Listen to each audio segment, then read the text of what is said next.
I'm going live right now. Connecting to YouTube. You stick around. I want to get you on the show. Interview you on the show. Is that cool?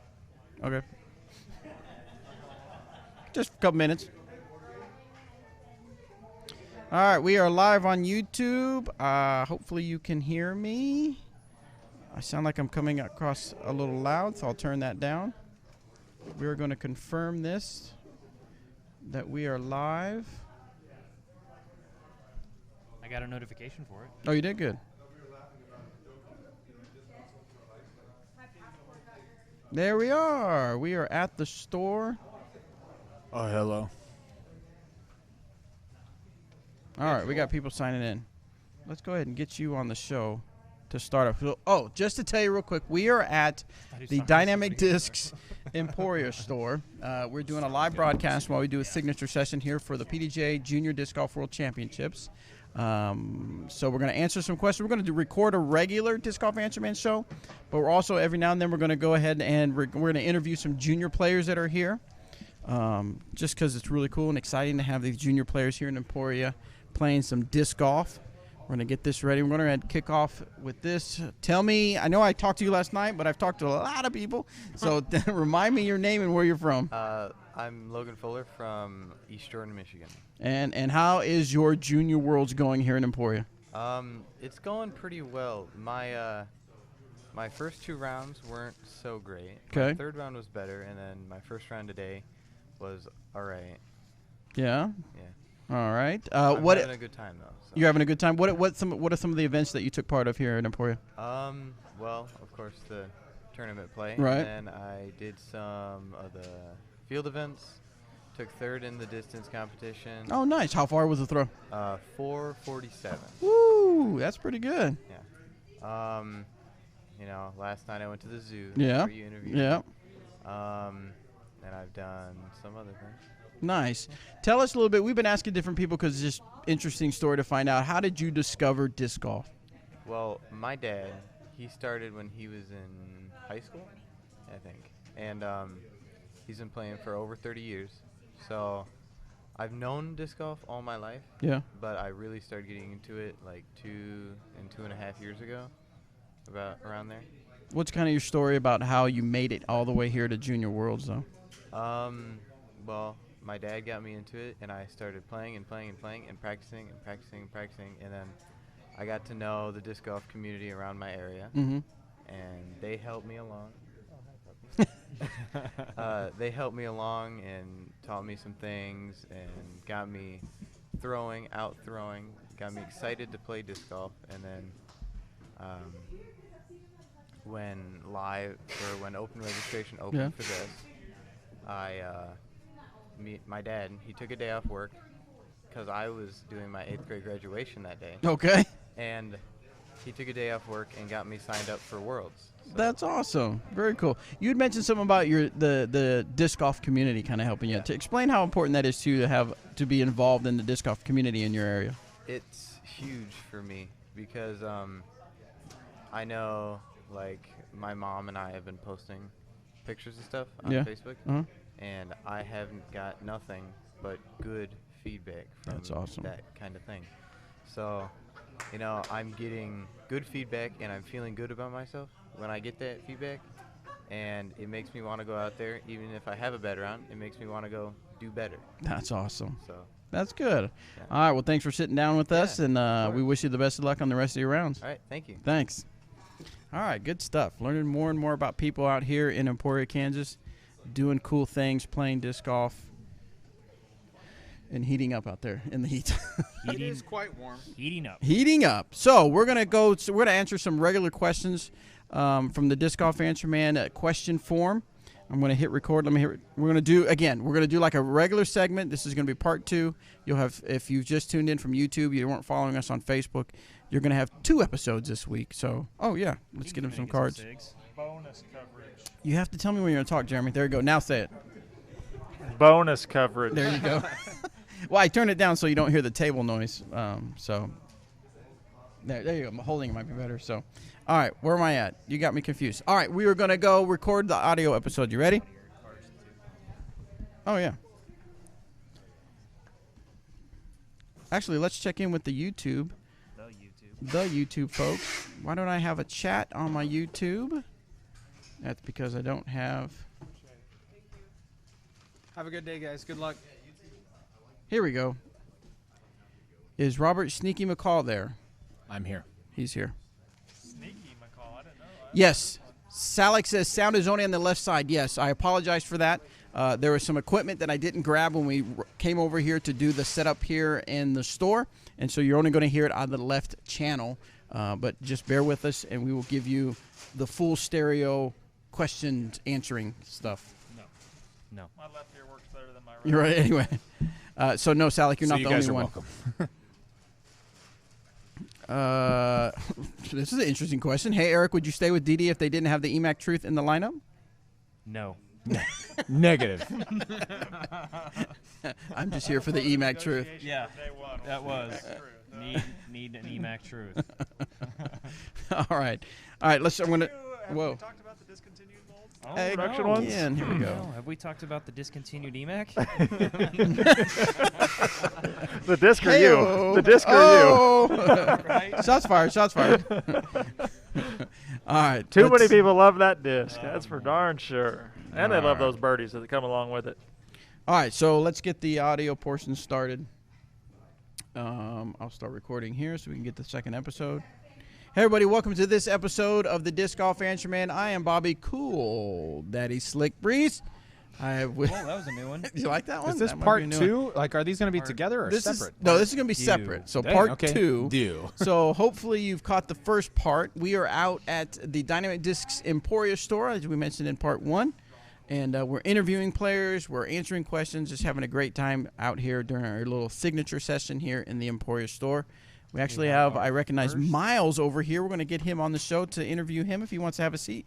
Is that okay if we talk to you for a little bit? Miles, come on over. Come on in.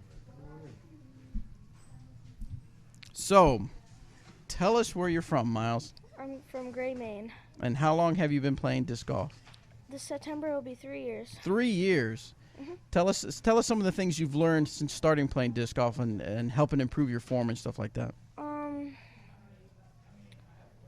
Well, like what discs do and like winds and stuff. Yeah. What's been your favorite part about Junior Worlds here in Emporia so far? All the awesome courses. They're awesome. Like they're really fun to play. You got a favorite one so far? Probably Hammond Park. Hammond Park. Why do you like that so much? It's a lot of aceable holes and short holes. Yeah. How did your round go this morning? Not so good, but Oh, no. I think I'll do good tomorrow. Awesome. Yeah, That's nice. good. Good to hear. Good to hear. Did you get to do any of the zoo stuff or the video game stuff? Yep. That was fun? Yeah. That's awesome. All right. Well, thanks so much for sitting down with us, and we wish you the best of luck on your rounds for tomorrow. Thank you. Awesome. All right. Good stuff from Miles here. All right. We're going to Here you go, Miles. Yeah, buddy. jump back into the questions. Sorry, lost my train of thought. Here we go. We're going to go to the questions. Let's jump back to a question. This one's from Evan. Do discs go farther at higher elevation, or because of lack of air, do they not glide as much? Disco? Disco. That's what it sounded like you said. Disco. Do discs go? Typically, at higher elevation, the discs are going to be quite a bit more overstable. Yes. As far as go further, I mean, I wouldn't. Maybe if you're throwing downhill, Maybe. down mountain. Yeah, I haven't But noticed a great No. difference in distance, but you do notice a difference in stability. and you know, somebody told me that the first time I went and played mountain golf, that you're going to be throwing your roller as your straight flying disc, and I'm like, no way. No, get out of here. There's no way. And absolutely, that is so true. It's crazy. But as far as getting more distance, I wouldn't think so. I haven't noticed that, but you absolutely do notice the more overstable that all of your discs are. Yep. Excellent. All right. Next question comes from Justin from Kansas. Kansas. Thanks for all the advice offered on here. Played my first tournament and had a blast. The first card I played with was awesome, and we encouraged everyone on the card during the entire round. Things changed the second round, though. Started string some birdies together, then missed the putt from about 15 feet. It hit the top of the change, fell vertically in the basket, and bounced out. Ooh. Is it okay to laugh at and bring that missed putt up the rest of the round? Also, what is the worst putt you've missed? So this is kind of along the lines of tournament etiquette. Yeah. So it reminds me of when we had poker night. Uh-oh. And I was talking about, what was I? I was talking about the cards. We're talking about something, and somebody interrupted me and said, you're not supposed to talk about that stuff during that round or that hand. Sure. Is that kind of the same thing? You're not supposed to talk about your play during a round? It's a little bit. Poker's different in that, but we won't go into that. No, we won't go into poker regulations. So was it cool for him to talk about how his putt during the round? Or does that kind of... It's his putt. I mean, I don't know if it's uncool to talk about it, but I mean, I think a lot of it is just nervous energy trying to get out. People just, that's kind of what they go to is, oh, this happened to me kind of thing. I don't think it's bad by any means. Now, if that's all you do is talk about yourself the entire time, that gets a little annoying maybe at times. Yes. But you know, if you're just talking about like something that happened, a putt that you had to spit out. Now, I wouldn't tell, like, if Robert and I are playing a match or something like that for money. Right. And I wouldn't walk up to him and said, "Oh, dude, I had that exact same putt and I spit out right before he putted." That's kind of... That would be hateful. Yeah, you don't really want to... I'm going to try that now. Yeah, please do. But no, something like that you don't really want to do. But talking about your rounds is fine, as long as, like, the rest of the group is also sharing. Yeah, like we're all on the same page about it. Yeah. For me, I don't like to bring putts like that up, like the worst spits that I've had or whatever, or super unlucky stuff, because it makes you dwell on something that already happened. Makes you think of the negative. Yeah, I'm trying to think about what's happening now, like this upcoming shot. That's what I'm dwelling on. So, in general, I don't like to talk about it. I don't think it's like bad etiquette to talk about it, but, you know, after a couple of chuckles or whatever, it might be good to let it go. Yeah.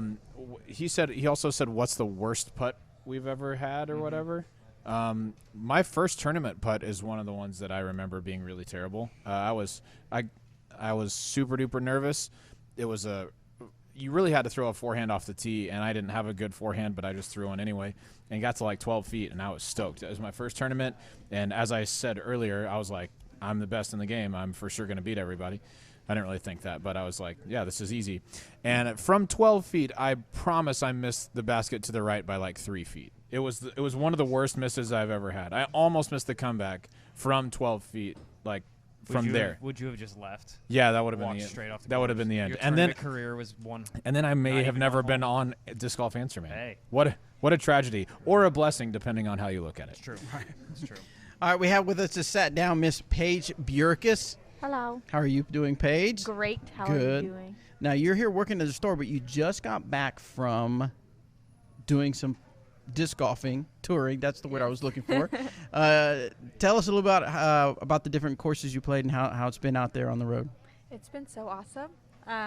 Played a lot of different courses. I played 8 tournaments in a row, and a lot of different varieties. Some wide open, some tunnels, some tons of OBs, no OB, all over the place, and it was amazing. Played well. I had fun.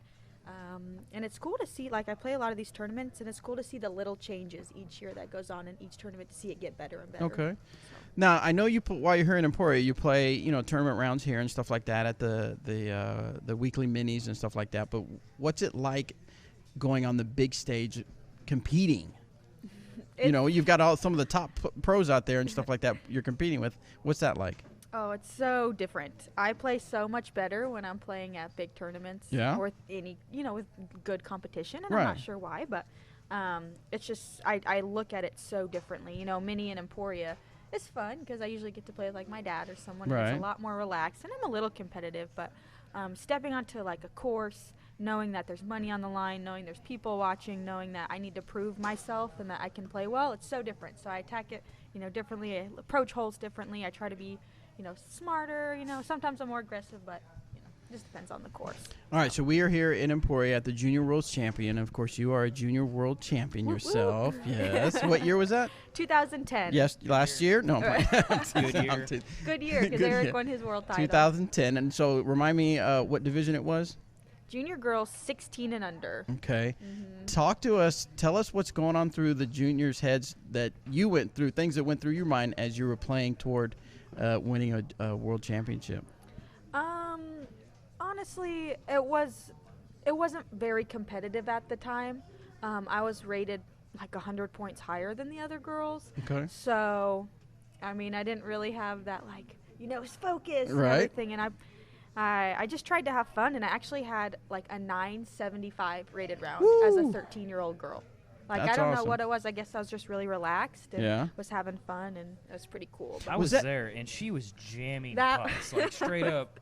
I've never seen anybody putt like this in my life, and she was just jamming putts from everywhere during that. Was that the final year I was there as well? Yeah. When we actually Remember we took put the on RV and right Yes. before the trailer got, Yes. And then we all went out in the RV. Yes, I do remember that. Yeah, you filmed it. Yeah, there's video of me. Yeah, no, that was. That I was remember super thinking, cool. good Lord, this girl is good. And that's even when we put you on the team, right? Didn't Yep. we handed you a shirt and everything and congratulated The water bottle Liz handed Yeah. it to me. Yeah. That was Congratulations, this is what you received. Yeah, this is all you get. It was such a cool moment. Oh, thank you, Jackie, for Thank bringing you. Paige a little iced coffee. So super excitement, a lot of excitement going on here at Junior World Champion.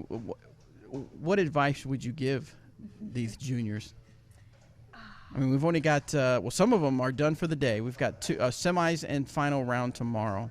What advice would you give them? I don't know. Just stick to your game plan. You might have a couple strokes. You might be winning by a couple strokes. You might be back by a couple strokes, but stick to your game plan. It's what you've practiced. It's what you've been, thought about. You've thought about each of your shots, and I would just say stick with it. That's awesome. sure. Cool. All right, we'll let you get back to work. I don't wanna go back to work. If you guys ever ordered from the store and you ever see the name Paige on your packing slip, this is who did it. Who packaged it for And it. if I made a mistake, it was Paige Pierce. It was that's right. There you go. You heard it here. There we go. Well, thank you so Thanks, much, guys. Paige. Yeah, absolutely. All right, we're gonna get back to the questions here. It was Paige Pierce. That was good. Let's see. Someone has a question about bag. Maybe we need Jeremy for this one. Jeremy. I was curious where's he at? Jeremy! Is he wrangling up Starlin over there? Starlin's barking in the background. I was curious if Dynamic Discs Commander bags that were given out at the tournament will ever be for sale. I've been looking forward to upgrade to a bigger bag. Saw this on Instagram and absolutely love it. Love the podcast. Thanks. Oh my gosh, Starlin's going crazy. Starlin's got the zoomies. Oh, I wish we had a camera for that. Yeah, those toonie bags were super awesome, super cool. Those will not be available in the United States, to the best of my knowledge. I would recommend reaching out to Yuha Quito with Natural Born Disc Golfer and seeing if he has any left that he can send your way. All right, there you go. Yeah, cool pattern, super cool event, great bag. You should get it. I believe it's the Toonie Open. If we're Don't ruin his. If we're going to use the correct terminology here. Brain of an elephant. The Teeny Open. All right, so we got a few questions here on YouTube. Let's see if we can get some of those taken care of. Let's go back. How many years before Zach Arlinghouse regularly beats EMAC? Ooh. Years or months? Yeah, I was going to say, yeah. Let's be honest. Could it be here. this year? Let's be honest here. This kid is, this was really the first week I got to go out and actually watch him play. And I am blown away by him. I can relate to his game quite a bit because he's kind of a smaller frame person like myself. Yeah. And the kid mashes. And he just jams putts. Not like a little loft putter. Just full-on spin jam putts. And I'm excited to see his future. All those juniors, all those kids on that top card today. It's just so much fun to watch. Yeah, we've got the two front runners in the 15 and under division right now, Isaiah Esquivel and Zach Arlinghouse, and both their games are different, and it's really fun to watch them manage the course together, like on the same card. Yep, absolutely. They're both killer, man. Super good. Kenny asked, what was everyone's job before disc golf? Well, Eric should be easy because school. Disc golf. Yeah, it was school and then disc. Yeah. Now when you were touring, you had some jobs here and there. Side jobs Tell us some of the before I jobs you've went had. Full on tour. I had some interesting jobs. Ooh. Let's see. I worked at the Walmart distribution center. I was a forklift driver for a year. I worked at McKinsey Pest Control. I was a technician, I guess you would say. I Okay. used to kill bugs for a living. Oh, yeah? Yeah, I used to do that. That's all that I can really think of, like, as far as, like, full-on jobs that I had. And finally I just decided, you know what, let's try this disc golf thing out, and hit the road when I was probably 22, 23 years old, and just said, let's do this. Pretty sweet. Yeah. What about you, Robert? What was your job before disc golf? I had lots of jobs before disc golf. The one most recently before is I was a worship pastor and a campus pastor at the church that we were. Did you say worship? Worship. A Westside Disc worship pastor? Worship pastor. No, worship pastor. At the church that we were at in Austin. And then before that, as a middle school minister at that church as well. Then before that, I worked at the university that I went to as a recruiter. And then I had a couple of random jobs, like I waited tables at Outback Steakhouse. I sold appliances and fitness equipment at Sears. Did you speak in an Australian accent? Exclusively. Perfect. Yeah. I'm from Australia, Yeah, mate. Hello, mate. It's kind of like when we're trying to do our Finnish accents. Yes. They always come out Italian. Yes. Yeah. Masadi. Anyway, yeah. I had a lot of jobs before this, but directly before this, I was working at that church in Austin. I was right before disc golf. I worked at a credit union. I was a IT help desk support, and before that, I worked at member services. Before that, I worked at the Buckle. I was a manager at the Buckle, and that was one of the coolest jobs I ever had. Then, of course, before that was the Marine Corps. And then I worked at, of course, you all know the story. I worked at a strip club as a bouncer. And at a dance club, or the other stores that we saw in Finland. Lots of purpur, lots of purpur. So anyway, what were we talking about? So anyway, that's the job. We have other questions, or yeah. Is it getting hot in here? What's your best run-up approaches without foot faulting? A lot of times, I'll focus more on my plant foot than my shot. I think making sure that you work on your footwork before you have to plant it in a certain place is really important. Yes. Knowing what angle I'm going to throw kind of sets the footwork that I'm going to use, and I've practiced that enough to where I know where my foot's going to land, so I don't have to pay as much attention to it. But get your footwork uniform every time. Like, you want your feet to be doing the same sort of thing, even if it's different directions. You want your feet to feel the same every time, so you don't have to think as much about them. Right. One thing that I kind of do, it's kind of a trick I use, is don't mark my disc either if it's in the middle of a fairway. The only time I'm marking my disc is if I'm going to throw that disc again or if I'm putting. Right. But when you're in the middle of a fairway, it mentally it just gives you a bigger target to hit as well. Yep. For sure. What was that? Oh, you guys are done answering? Let's see. Next question. You guys are done. Okay. Oh, you done with that one? Why is the Getaway getting more plastic choices than the Maverick? That's a good one for Jeremy. What say you, Jeremy Resco? Is it, though? I mean, I guess with the they're hybrid. about the same. It has hybrid and... Well, I think the Getaway is available in Biofusion right now, and the Maverick is not, so that might be part of that. And part of that just goes back to the Bio Getaway was released to support the Bowling Green Amateur Championships, or the Amateur Championships at Bowling Green, however you say it. So that was maybe part of the Getaway getting a little bit more plastic choices from the get-go, and I don't even know what other plastics are available, but they're both amazing discs. I think both discs should be in almost every disc golfer's bag, and if you haven't tried one, you're missing out on lower scores because of it. Yeah, even you, Macbeth. Could have been 19. that shot on 3 would have stuck. If that was a getaway. Yeah.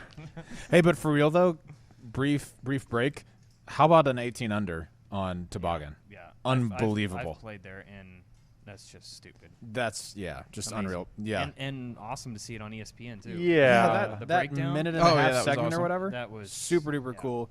Obviously, Macbeth doesn't throw our discs, but got to give the guy props. Huge. Not everyone's perfect. Yeah. Huge. Except his score. I think that's a big success for disc golf too. It absolutely is. Getting that kind of exposure. And not, a lot of times when we're on ESPN, the commentary is just kind of like, jokey or something like that. And he this did was use a lot of Shakespeare. That's true. Quotes because of Macbeth. That's right.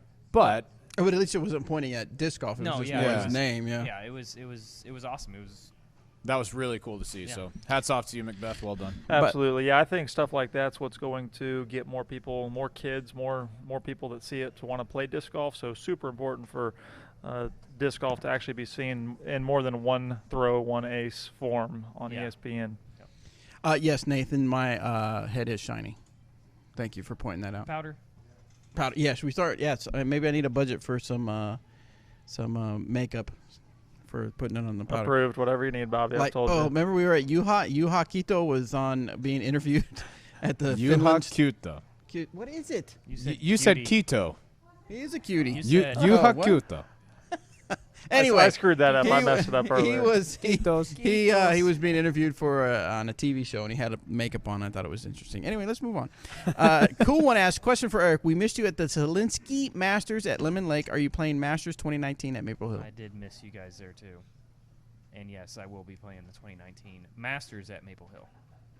I just love Maple Hill. It's a lot of fun. And the Tim Zielinski Masters being there, it's going to be an awesome time.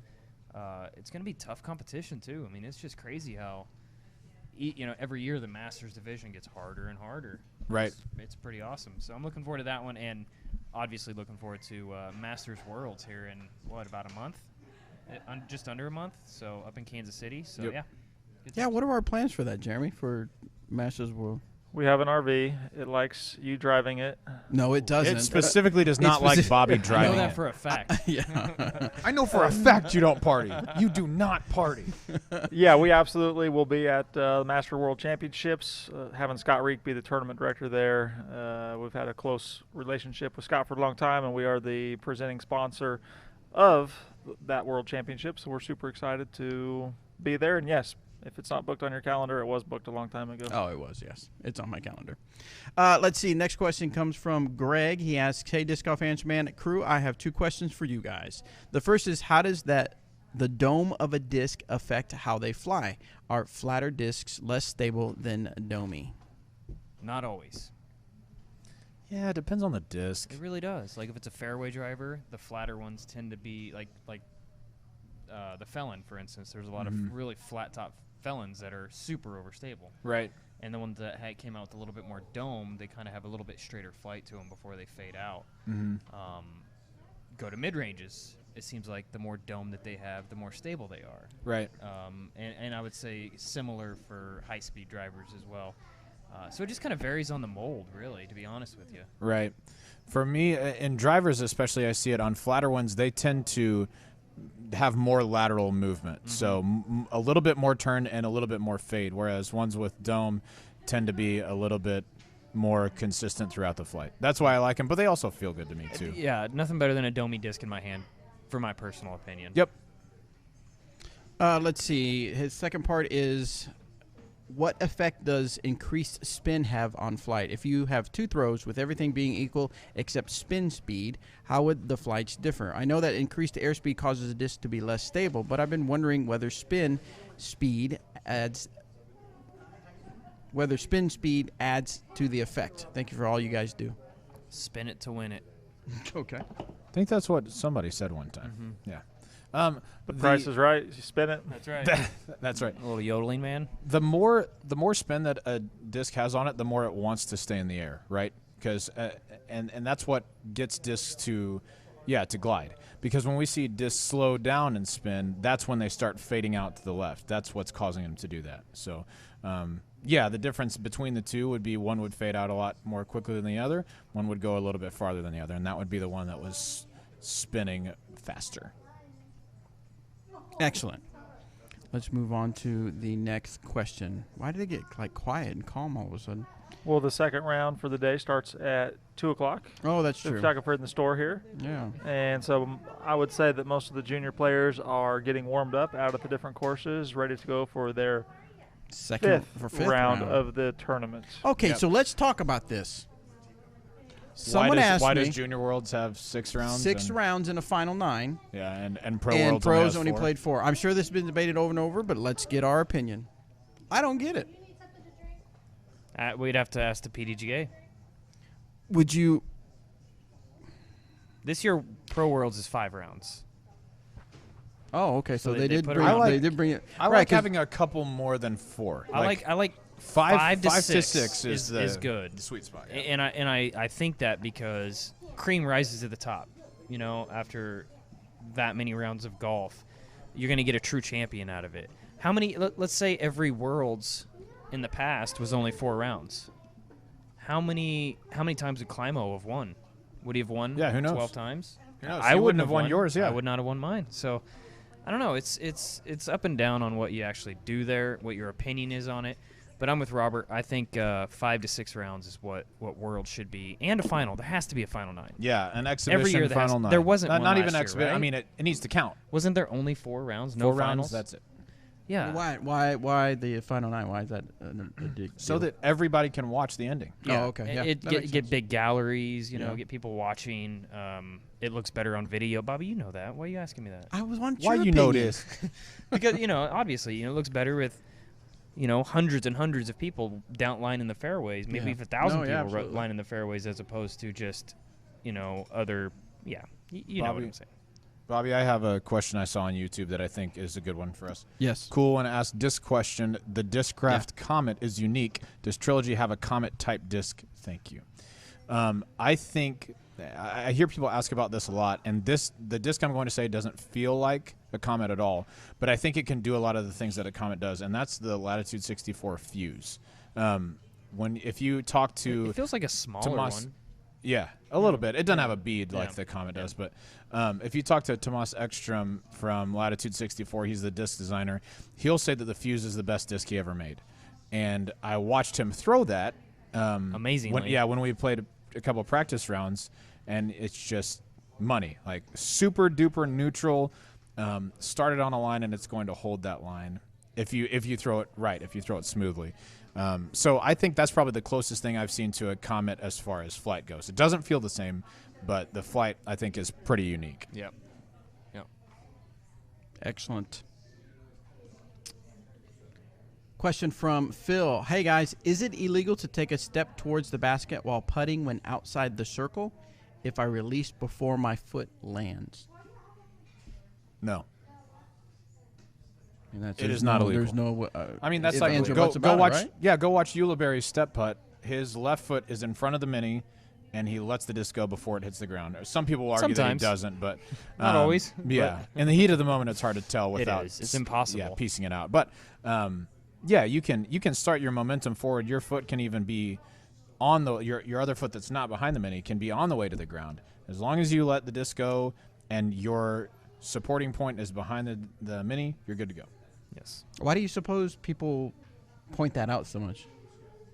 Point out the foot faults? Yeah, I mean, it Because seems like drama. Well, it seems like after every event, if one incident happens, all of a sudden my Facebook feed is just blown up with pictures and images, screenshots and stuff of Yuli or back when Ricky was. They were, the Ricky and the whole footfall thing on the tee pad. I mean,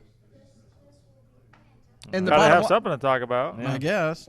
I was just curious what your all thoughts were.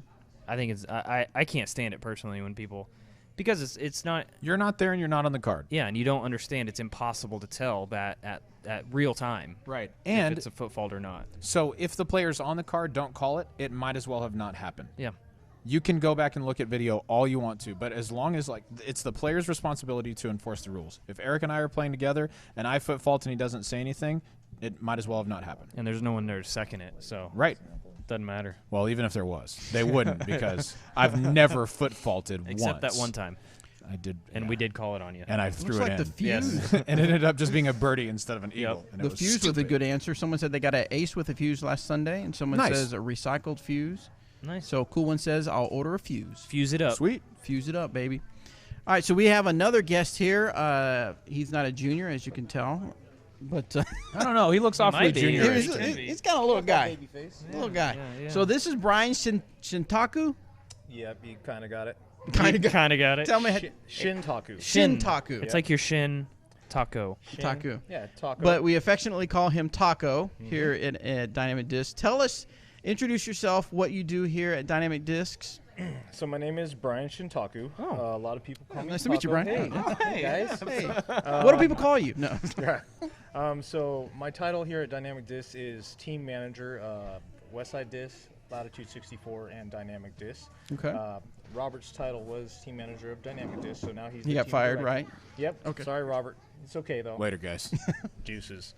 So I moved here from California. Yep. And I knew Doug Bierkes Okay. from living in Colorado. And I was like, hey, Doug, man, you know, is it cool if I, like, mop some floors or whatever to try to get a job? And he's like, sure, you can come in. So got a job and worked real hard. And then I was able to find the position with the team manager spot, and here I am now. So we've been asking some of the kids their disc golf story, but let's hear yours. How did you discover disc golf? Okay, so I was about 12 years old, and I was at a summer camp that my mom used to drop me off at. Yeah. I had a single mom, so she worked all day. And at the summer camp, it was at a park that was behind a high school. And at the park, there was a 9-hole course. And I had no idea what this stuff was. I just saw these adult men, in my opinion, you know, throwing these Frisbees, like, super far. So I was like, man, that looks awesome. And I actually watched somebody ace one time. Really? And I was like, whoa, that was the coolest thing ever. Because, you know, you hear that sound, and there's something about the resonation of the chains that just, you know, it clicks. And so I went out there with the whammo, and I tried to throw with the whammo because that's all I had. I didn't realize that there was actual discs. So throwing with the whammo, it just was not working out, you know, because, you know, I'm trying to throw really far, and these guys are, you know, making it look easy. And I'm like, I don't know what to do. I'm playing one day, and I find a stingray in the ditch of one of the holes. Really? And, you know, I was just a kid, so I didn't, like, think to, like, oh, maybe there's a phone number or something that I can call this guy. You know, this was back when there was rotodial. Right. You know, so. But I picked up the stingray, and I tried throwing it backhand, did the same thing that everybody else does on a first throw, just hyzered out. And I was, like, hyzering, so I was like, I don't know what to do. So I tried throwing a sidearm. Boom. It started going straight, started getting a full flex pattern out of it. And that's when I really started enjoying the sport because I was able to shape shots and get further down the fairway. So I played it casually for about 15 years. Right. And then realized after I had already joined the military, got out of the military, that they had tournaments and that there was leagues that you can play in and doubles matches. So I signed up for a tournament when I lived in San Angelo, Texas. Yeah. It was called Crush on the Concho? the Crust on the Concho. Thank you, Robert. Got you. That was my first tournament. I wasn't there, but I played that tournament. Yes. It's a really cool tournament. So anybody who lives in Texas and is in the West Texas part of Texas, it's a great tournament to go to. Awesome. I played rec. I took 8th place, and luckily enough, I cashed, and I got some discs, and, like, there was a bunch of stuff in the players pack. And that was, like, the coolest experience I've ever had. And there was night golf that they offered during one of the, or a glow round that they offered, and I thought that was really cool because I'd never played disc golf at night.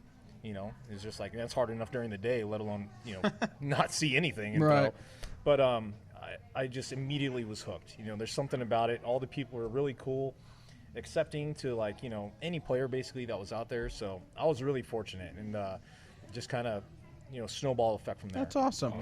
So you're out here, you know, being the team manager, you're following some of the kids out here from Latitude 64, Dynamic Discs. Do we have any kids from Westside? Not here. Nope. Okay. What's it like watching these young guns out here? I love it. I have a daughter that's 9, you know, and I've been working with her to get her to a certain competitive level. Right. Excuse me. But tears you up inside when you talk about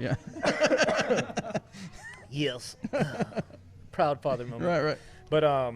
But it was, like, really cool to go out the last few days and watch these kids, and they're just so good and so focused, and they're having fun. Like, when I started playing, I didn't have any kids my age that were, like, around, so it was like a bunch of older, like, intimidating people. Right. So to, like, see them being able to play with kids their age is, like, such a cool experience, you know, because that's something that I didn't get when I was a kid. And then my daughter, just seeing her play with her friends, I mean, it's amazing. There's a certain relationship there that they build, and they can remember each other from a whole year of, like, because she played in Worlds last year, a whole year later, they're, like, still friends, still have this connection, and but some of these kids are good. Yeah. They throw far and straight, and I was watching a kid earlier when I was following Kevin Jones, who's a Latitude 64 player, and he's in the 10 and under division. Evan Jones. Sorry.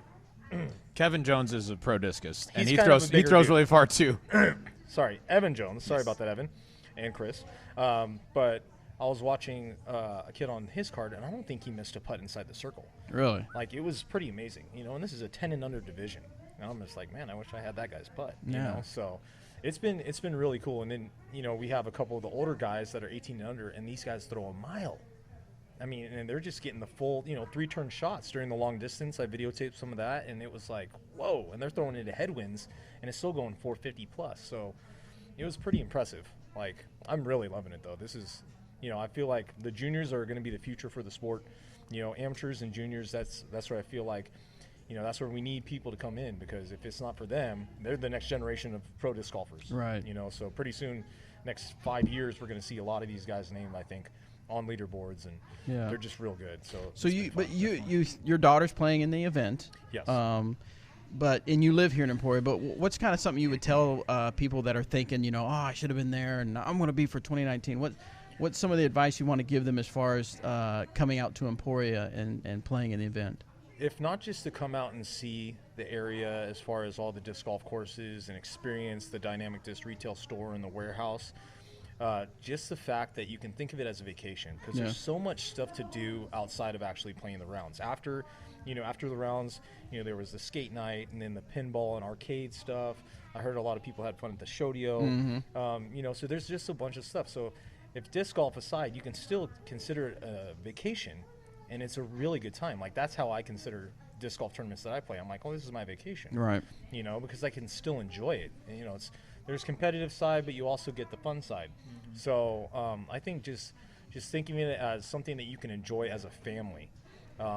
Even though we do live in town, I still feel like this week is like a really fun week for my family. Yeah. You know, my littlest daughter's been out. I have a 4-year-old as well, and she comes out and she just loves seeing all the other kids that are out and about, and, you know, and it's kind of getting her into playing disc golf. So she told me like a month ago, she's like, I hate disc golf, Daddy. I was like, oh no, Lily, right? I'm like, find a new place to live. I know. I was like, you are disowned from this point forward. But no, she actually picked up a few discs the other day, and she's starting to hammer them, you know, because Haley was practicing. Right.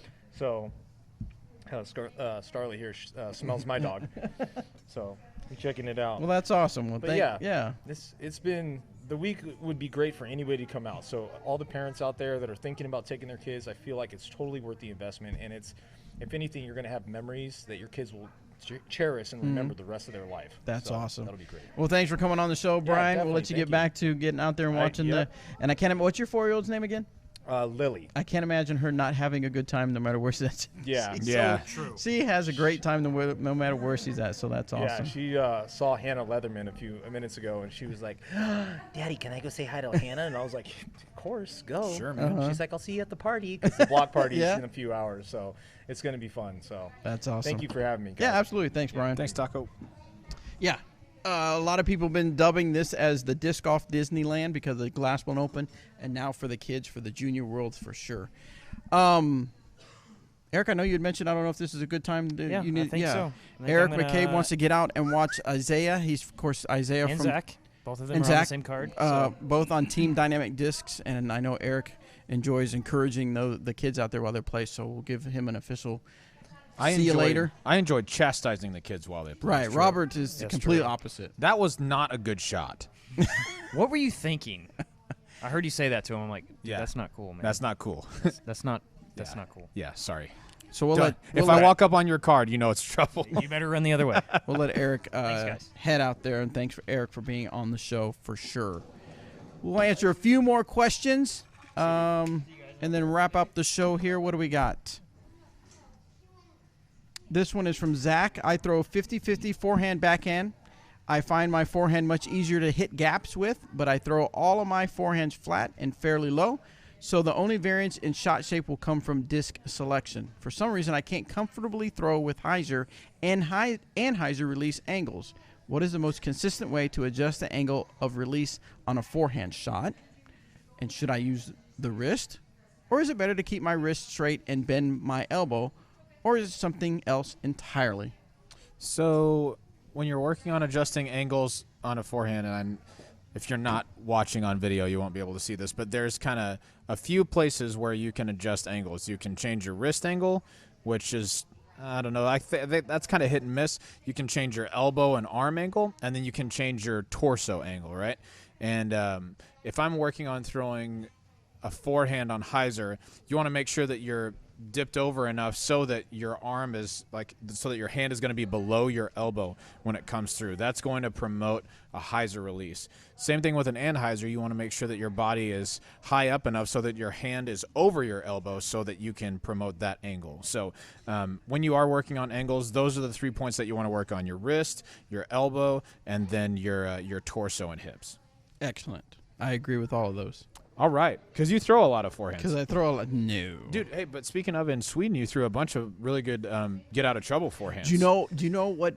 I don't know why it clicked, but it was I don't remember where we were at, but Ricky was doing one of the clinics in Finland, and when he said, I don't know how to explain it, but in my mind, he said that you've got to. A lot of it is in the wrist. And if you're not really popping that wrist or flicking that, then you're just going to have wobble. Right, yeah. And I don't know why all of a sudden I was like, yeah. Yeah, you got to give it a little juice. Yeah, and so, I mean, I've seen people throw and all that, but when I started doing that, I think it helped it a little bit, give it a little more control. Yeah, you threw some good ones. Absolutely. All right, so we are here at the store, and we have another juniors that we're going to interview for the store, so let's get to know who we have here. What's your name and where are you from? My name is Virginia Polkinghorn. And where are you from?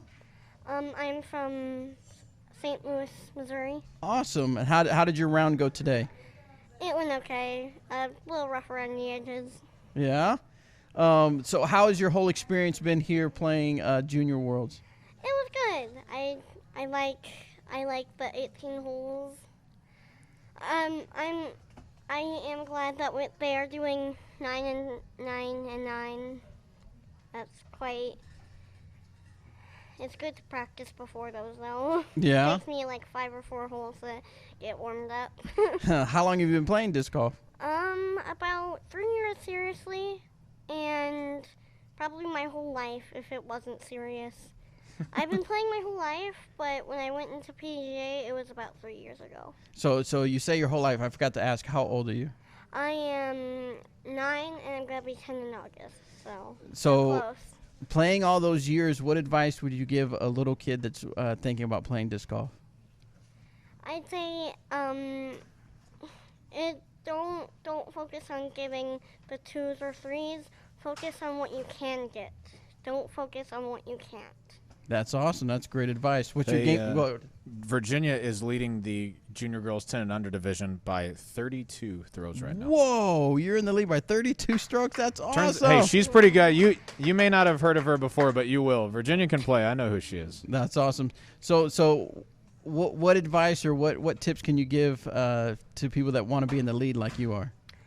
I'd say don't let the game mess with your head like it did for me. Something will get in my head and it just destroys my game, or I'll think I've had a terrible game when I shot like a 27. For the last couple rounds, I've been thinking, oh, that was such a terrible round when I got like a 32. I get in my own head because of that one shot that I threw and shanked it. Yeah. Yeah. So I wouldn't. Don't think about your last shot. You need to focus on the shot you're throwing as of that time that you're thinking about it. Don't focus on the last or the next. That is excellent advice, and probably we need to have some of our pro players listening to this advice. Yeah, no joke. For sure. That's awesome stuff. So you're going in with a pretty comfortable lead tomorrow. You're just going to go out there and have a good time? Hopefully. I'm going to try to stay on the positive and not focus on the negative. Not focus on my score, just focus on getting 3s. That's awesome. Well, thank you so much for sitting down with us, and good luck tomorrow. Thank you. Thank you. Thanks, Virginia. That was awesome. That's awesome. Good job, Virginia. She's super good. So, some very good advice from Virginia that all of us need to follow while we're out there on the disc golf course. All right, let's take one more question. This is from Clint. What are your favorite? That's more of a Eric that might question. be more of an Eric question. We'll save that one for Eric. This one's from Martin. Hello. When people talk about how far they throw, do they mean the distance the disc travels all through a hyzer/anhyzer, following the disc all through its curve on the flight, or just the straight point A to B point distance? Golf shot. A to B. What did I say? A. I said B to A. Oh. I'm saying A to B is what they. Yeah, that's what they're saying. Okay. So what's the answer? That's the answer. That's it?